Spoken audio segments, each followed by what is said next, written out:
মাদক পাচার রুখতে অল আউট অ্যাকশন পুলিশের। উত্তর দিনাজপুরের ইসলামপুরে পুলিশের জালে 2 ধৃতদের থেকে বাজেয়াপ্ত লক্ষাধিক টাকা মাদক। ধৃতদের একজন বিহারের বাসিন্দা।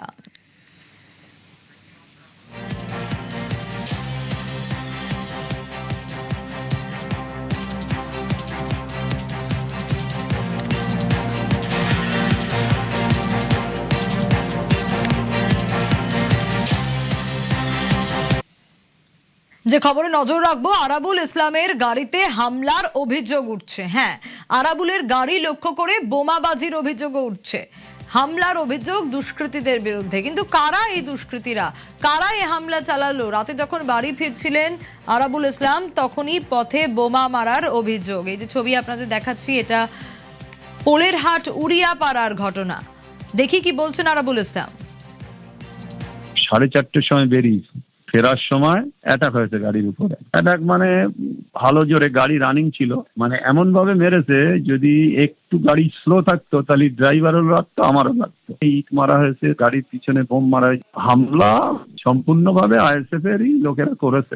নওশাদ সিদ্দিকী তো আজন, তো মানে এইভাবে আর কি বাদিয়ে করেছে, তাতে আইএসএফ এর লোকেরাই করেছে। আমি 100% বিশ্বাস। কেন, কালকে যখন আমি ভগবানপুরি যাই, তারপরে তো আমি ওখান থেকে করেছি যে আমি এই দল থেকে রিজাইন দিচ্ছি, আমি এই দলটার করবো না। তারপরে ওরাও পরিকল্পনা করে সব আর কি বসে এইসবগুলো করেছে। ওরা চাইছিল যে আরাবুলকে মেরে দাও, এদের প্ল্যান হচ্ছে যে আরাবুল মেরে দাও।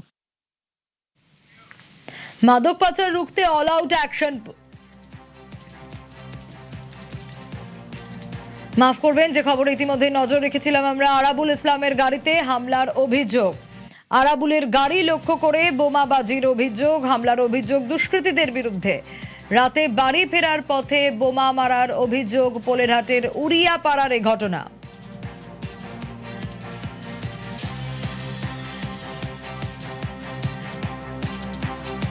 পোলেরহাটের উড়িয়াপাড়ার এই ঘটনা। আরাবুলের বক্তব্য আপনাদের শোনাচ্ছিলাম, এবং আরাবুল ইসলাম তার গাড়িতে হামলার অভিযোগ। রাতে বাড়ি ফিরছিলেন, যে ছবিও আপনাদের দেখাচ্ছি। কিন্তু প্রশ্ন উঠছে, এই দুষ্কৃতীরা কারা, কাদের বিরুদ্ধে অভিযোগ, কারা হামলা চালালো?